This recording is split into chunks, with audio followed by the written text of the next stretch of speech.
Saint-Savinien, ravissant petit village sur les rives du fleuve Charente, a connu la prospérité grâce à une pierre de grande qualité extraite des carrières avoisinantes. Exploité depuis l'Antiquité, ce calcaire a fait la réputation de tout ce pays puisqu'on retrouve même des pierres de Saint-Savinien dans les quais de Londres en Angleterre. Aujourd'hui, nous vous emmenons au cœur de cette histoire en partant à la découverte des incroyables carrières de Crasane, du magnifique château, tout en pierre, de la Roche-Courbon, mais aussi en rencontrant des artistes, sculpteurs, amoureux fous de ce matériau. Cap sur la Saintonge, un festin de pierre.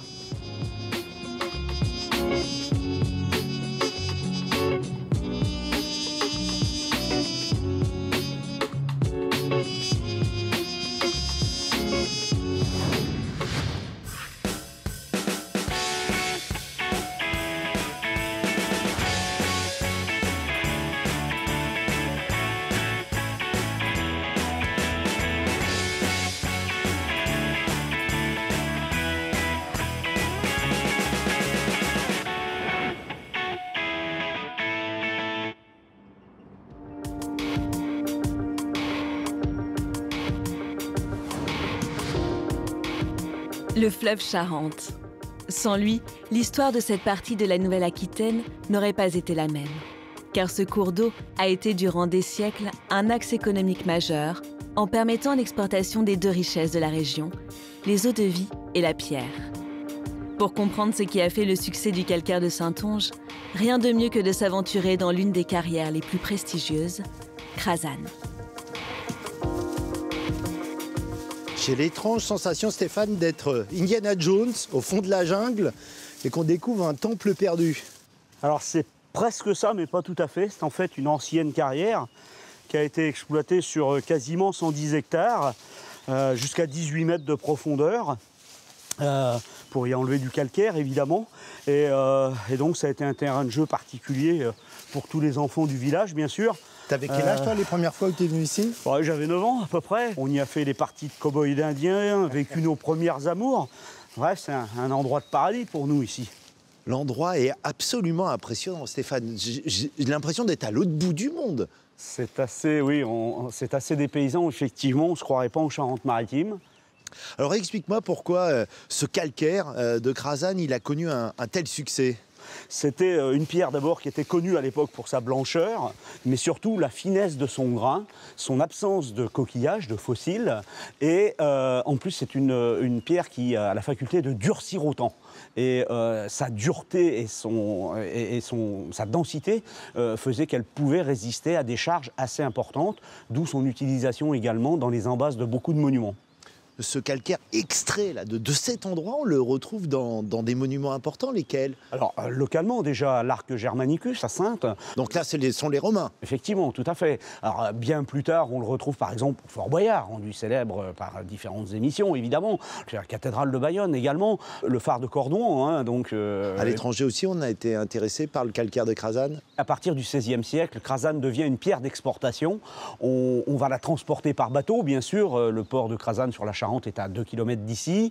On descend la Charente, on remonte l'océan Atlantique, la Manche, la mer du Nord. Et en empruntant le Rhin, on trouve cette pierre à Bruges, à Bruxelles, à Anvers, à Cologne, à Amsterdam, à Rotterdam, à Londres également. C'est une pierre qui a beaucoup voyagé à partir du XVIe siècle. C'est une histoire de fou quand même. C'est une histoire impressionnante, effectivement, oui, qui a failli tomber dans l'oubli.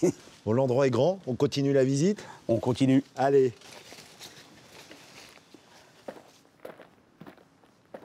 On ne peut pas circuler dans cet endroit sans penser aux carriers, aux hommes qui travaillaient ici. Comment s'y prenaient-ils? Ils faisaient avec un pic à trancher, qui est cet outil-là. Ils faisaient des tranchées dans la roche, comme ce qu'on voit ici. Et donc, ils allaient piocher comme ça, à bout de bras. Ils piochaient chaque coup d'outil 2,5 cm de large. Il fallait faire 3 passes d'outils les unes à côté des autres. Un travail de titan. Quelques millimètres cubes d'enlever à chaque coup d'outil. Et ils piochaient comme ça pendant des heures pour faire une tranchée de 9 cm de large. De quoi passer la main qui enserre le manche de l'outil. Ah ouais. Il n'y a pas beaucoup de rabe, hein. Il y a 5 mm de chaque côté. Et il va falloir piocher comme ça jusqu'à 1 mètre, 1,20 m de profondeur quelquefois. C'est-à-dire que là, la tranchée va faire 1,20 m. Ouais, au final, la tranchée peut faire jusqu'à 1 mètre, 1,20 m de profondeur. une tranchée d'un côté du bloc, une tranchée parallèle de l'autre côté du bloc. Puis dans une position très inconfortable, le bassin en porte-à-faux, la colonne vertébrale en arrondi, il va falloir après piocher en dessous. Ça veut dire que toutes les marques là qu'on voit là ne sont que des coups de pioche. Et derrière ces coups de pioche, il y a des hommes, il y a des efforts. Tout à fait. Chaque rainure, la petite strie sur la pierre qui fait 2,5 cm de long à peu près, c'est un coup de pioche qui a été donné par un bonhomme.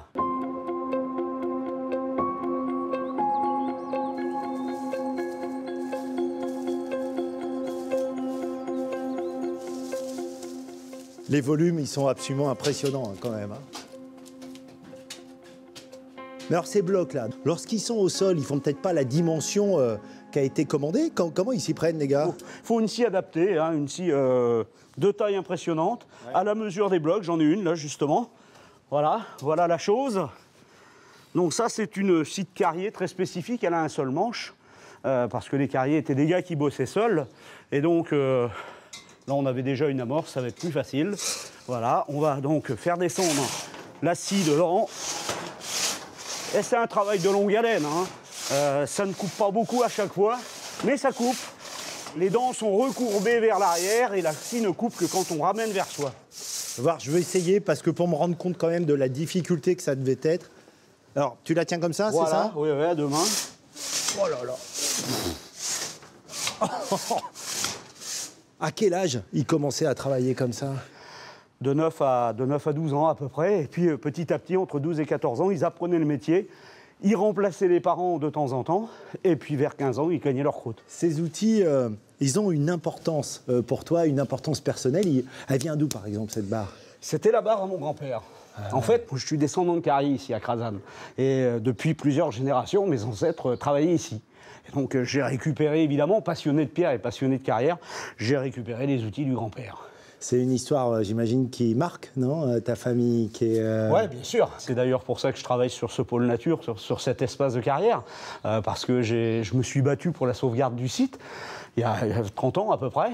Et puis, quand il a fallu le mettre un petit peu en lumière, le mettre en image et le faire vivre, j'étais volontaire pour parler de tout ça. C'est une façon pour toi de rendre hommage aussi quand même au travail de tes ancêtres, de pouvoir perpétuer cette histoire, de la faire connaître aujourd'hui. De la faire connaître, oui, de faire connaître aux générations futures, à mes enfants, mes petits-enfants plus tard, et puis aux gens du village aussi, qui ne savaient pas forcément, quoi.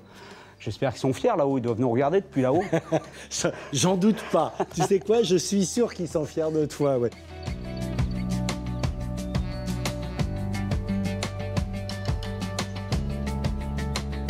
J'ai remarqué que ces carrières, elles étaient souvent creusées est-ouest. J'imagine que c'est intentionnel. Ouais, c'est pas le fait du hasard, effectivement. Tous les fronts de taille est, soleil levant, exposés au soleil levant, le front de taille, c'est la paroi rocheuse qu'on a de chaque côté de nous, étaient taillés en biais parce qu'ils profitaient de la blancheur de la pierre comme écran de réverbération pour les rayons du soleil levant, pour pouvoir démarrer plus tôt le matin. Et ils faisaient la même chose le soir, et ils allongeaient leur journée de travail de 3 quarts d'heure chaque matin et 3 quarts d'heure chaque soir. Ils pouvaient travailler comme ça en plein été jusqu'à 14 heures par jour. Un travail titanesque. Hein. Ils n'avaient aucune protection oculaire et pour le coup, ils se prenaient le soleil en pleine face, amplifié par la blancheur de la pierre, et ça les rendait aveugles, figure-toi. Non. Ouais, si, les gars étaient bien souvent aveugles avant de mourir. L'espérance de vie, c'était 52 ans au début du XXe siècle.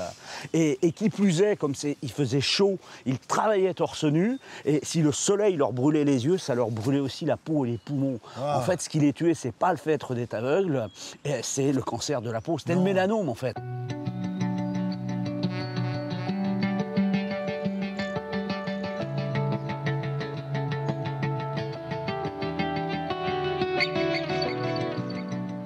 Ce lieu et l'histoire qui va avec aurait pu disparaître quand on a décidé de construire une autoroute qui traverse ces carrières. Tu t'es mobilisé avec une dizaine d'autres de personnes. Pourquoi? Qu'est-ce qui te tenait à cœur, toi? On s'est battu pour que, face au passage de l'autoroute, une mise en valeur de ce site soit faite de manière à ce que perdure la mémoire de ces 80 générations de carriers qui ont travaillé là pendant 2000 ans.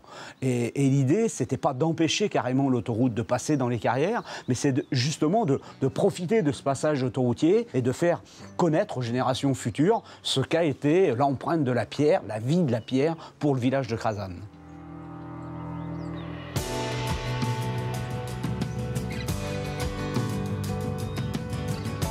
Le calcaire représente 70% du volume extrait des carrières françaises. Son grain, sa teinte, font partie de l'identité visuelle de la Nouvelle-Aquitaine. Illustration au château de la Roche-Courbon, situé sur la commune de Saint-Porcher, à une demi-heure de Rochefort.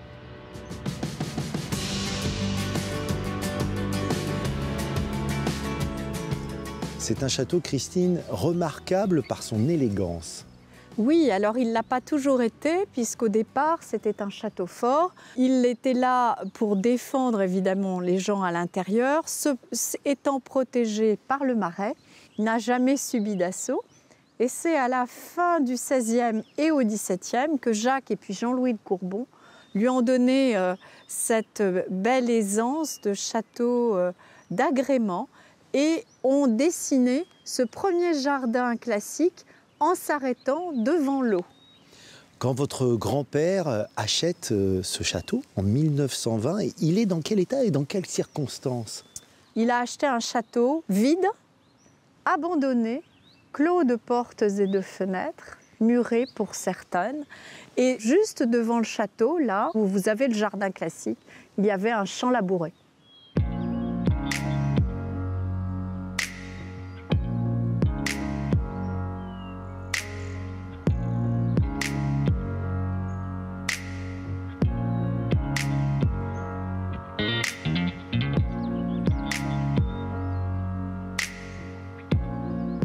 Ce château, c'est aussi l'histoire d'une transmission familiale parce que votre père a continué l'œuvre de votre grand-père.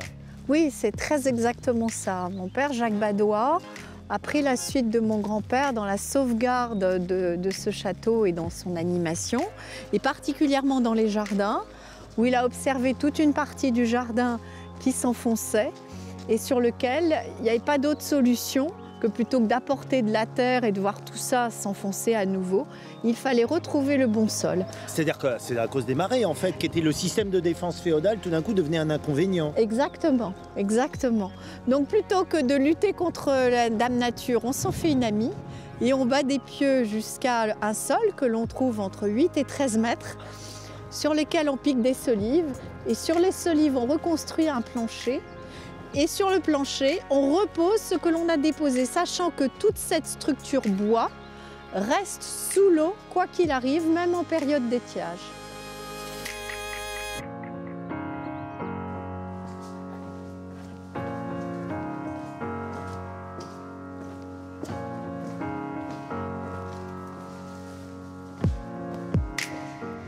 Alors voilà, ici Eric, on arrive dans une salle assez authentique du XVIIe que mon grand-père a retrouvée, bon, un peu abîmée dans la base, mais exactement dans son jus, et elle n'a pas été touchée. Hein. Ce salon de peinture, il est quand même exceptionnel. J'en ai très rarement vu de cette qualité-là. Hein. Alors, on pense que c'était le cabinet de curiosité de Jean-Louis de Courbon. C'est là où il aimait recevoir ses hôtes de marque. Et vous savez, le principe du cabinet de curiosité, il y avait certainement des objets. C'est que, en fonction de ce que les gens savent, ils vont retrouver le savoir de la personne qui le reçoit au travers de la décoration, mais aussi des objets qui sont dans cette salle que nous appelons maintenant la salle de peinture, mais qui était certainement son bureau. Elle est décorée du plancher à la Versailles jusqu'au plafond, puisque Jean-Louis de Courbon s'est fait figurer roi de l'Olympe avec son épouse. Il est là, très exactement, sous son casque. Voilà. Ah, oui. Et puis son épouse est à côté de lui. Alors, il y a ce coin de la pièce, là, moi, qui m'interpelle. Ça ressemble à quoi? C'est pas une baignoire, quand même. Si, c'est une baignoire. C'est une baignoire. Il y a les deux trous d'arrivée d'eau. Il y a le trou d'évacuation. Charlotte de Courbon-Blénac s'ennuyait dans son château. Son mari, gouverneur des Antilles, était loin. Et elle s'est fait creuser dans la pièce la plus chaude une baignoire. Alors évidemment, il y a la pierre avec les trous d'écoulement, mais on y glisse dessus une deuxième baignoire en cuivre. Hein. Et puis ces maisons et ces pièces sont pleines de surprises. Alors là, par exemple, je vais vous montrer quelque chose. Regardez. Là, on retrouve l'escalier de tour. Ah, c'est une porte dérobée. C'est une porte dérobée, décorée des deux côtés, qui permettait d'accéder à cet escalier en colimaçon qui peut nous mener jusqu'au comble du château et donc jusqu'à la chapelle. Alors voilà cette charpente en coque de bateau renversé. C'est certainement les ouvriers de la marine qui construisaient ces charpentes. La mer est pas loin. Je vous laisse entrer, Éric, découvrir la chapelle.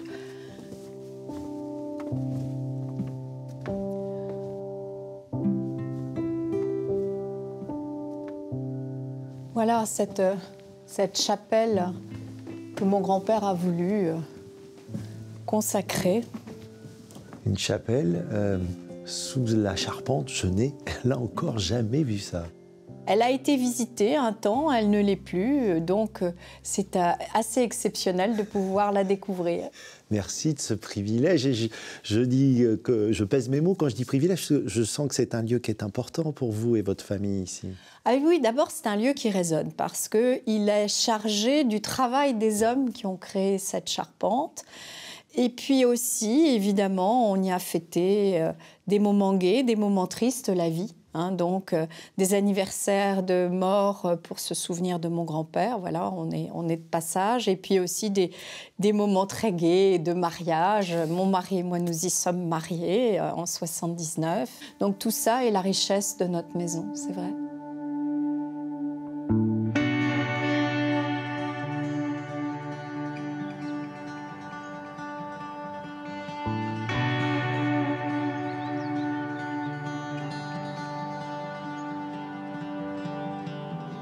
Je vois que nous avons tous les deux la main posée sur cette pierre calcaire de Charente-Maritime, de Saintonge.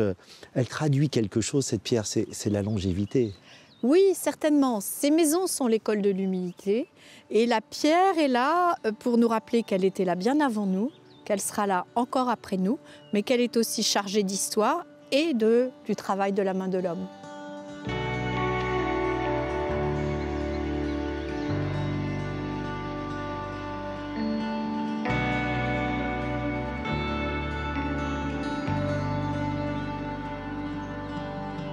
Les pierres occupent une place de choix dans l'histoire des hommes qui ont bâti grâce à elles des maisons, des forteresses, des villes. Elles ont également servi de support pour l'expression de leurs talents artistiques. C'est à Port-d'Envaux, au bord du fleuve Charente, qu'Éric part à la rencontre de Sylvie Berry. Diplômée des Beaux-Arts, elle est venue s'installer ici, par amour de la pierre charentaise. Bonjour Sylvie. Bonjour, bonjour. Je te dérange en plein travail. Alors explique-moi, qu'est-ce que tu es en train de faire en ce moment? Eh bien là, je suis en train de dégrossir un magnifique marbre.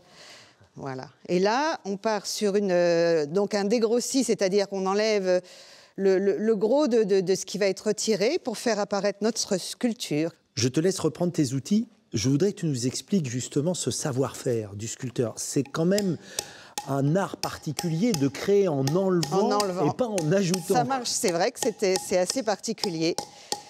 Ça marche comme la sculpture en terre, comme le modelage, à l'inverse. Mais on est vraiment sur des points hauts. On sait que notre bras, là, il sera à l'extérieur. Donc celui-là, il est défini par un trait de crayon. Donc tu enlèves. Voilà, il va rester là et on va descendre. Donc tout ça va bouger et se met en place doucement, petit peu par petit peu. Physiquement, à travers tes outils, tu es en rapport direct avec la pierre. Le coup que tu envoies, tu reçois les ondes, l'échange, non? C'est ça, c'est un discours avec elle? C'est un discours, ça peut être un discours, des fois un petit peu violent, qui peut être même très violent. Là, on est sur une sculpture qui n'est pas très grosse. Dès qu'on part sur le monumental, on a des gestes qui sont beaucoup plus violents et beaucoup plus grands, avec une grande ampleur pour rentrer dans ce grand volume. Alors, d'un simple coup d'œil, je me rends compte que tu aimes travailler sur différents types de pierres. En habitant ici, j'imagine que tu travailles aussi sur la pierre du coin, sur le calcaire. C'est une pierre très différente du marbre qu'on vient de voir? Très différente à travailler, bien sûr.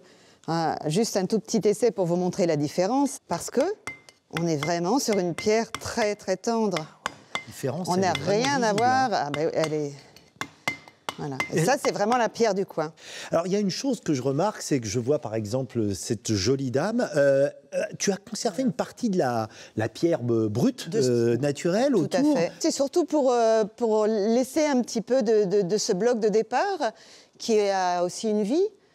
Donc, j'insère mon histoire sans trop perturber le caillou de départ, qui est là et que j'ai envie de laisser. Donc alors des fois, ça part, là on est sur un petit morceau, un reste de colonne. De colonne, Voyez, c'est-à-dire du coup, un petit bout de colonne cassé, hop, voilà, et on arrive à avoir une petite sculpture qui fait basculot. Et alors là, je vois de Et alors là, petites là on pièces. tombe sur Qu'est-ce que des... c'est beau. Pareil, donc là, la chevelure reste brute, on est sur un petit onyx, et j'insère un petit visage devant. C'est Mais le but magnifique. étant de laisser, voilà, là on est sur une améthyste aussi, qui est très belle. Là, on est carrément dans la pierre précieuse. Là, on presque, est sur hein. des pierres semi-précieuses, Waouh. oui, oui, avec beaucoup de couleurs différentes aussi.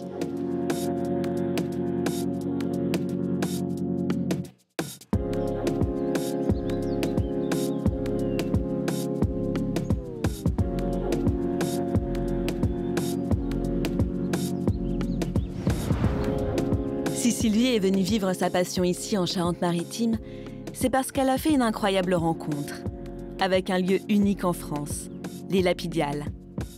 En 2001, elle reçoit un appel lui proposant de venir travailler dans une carrière abandonnée.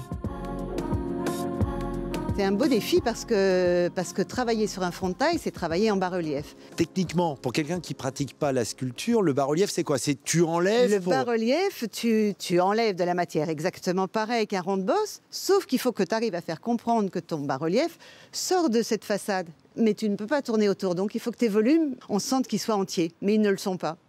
Il y a ici la sculpture que tu as réalisée sur ce frontail. Je Ouais. reconnais ton style immédiatement. Il Cette est jolie reconnaissable. demoiselle. Ma sculpture s'appelle le tourbillon de la vie, et cette petite dame est dans son tourbillon de vie. C'est une satisfaction pour toi d'avoir C'est cette toujours œuvre une ici satisfaction de laisser une sculpture monumentale quelque part, qu'elle soit sur un frontail ou sur un mégalithe à part. C'est toujours, vous laissez votre trace et vous êtes là pour ça, pour faire plaisir et pour montrer ce que vous savez faire. Mais c'est un parcours personnel. Après, il plaît pas, ça, c'est autre chose. Mais c'est votre aventure de vie. En tout cas, c'est la mienne.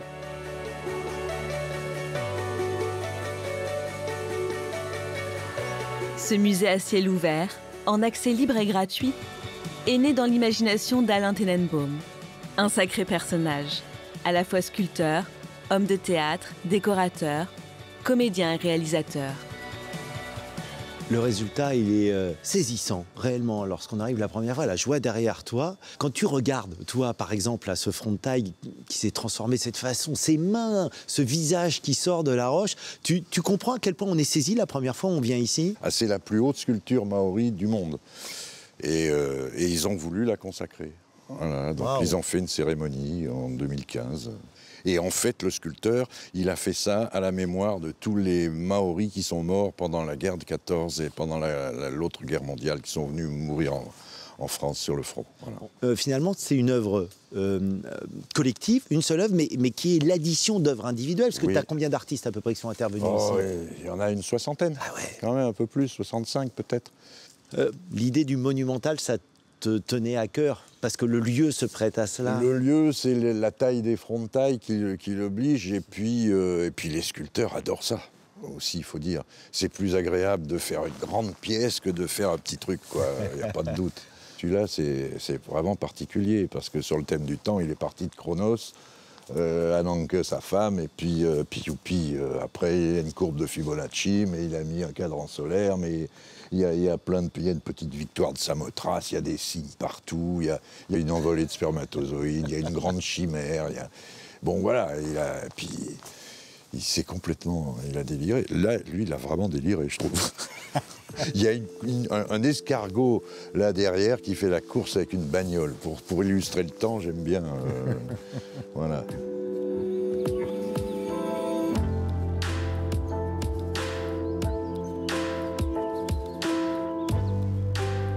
Le nouveau projet d'Alain, le Chant des mégalithes, est là encore monumental.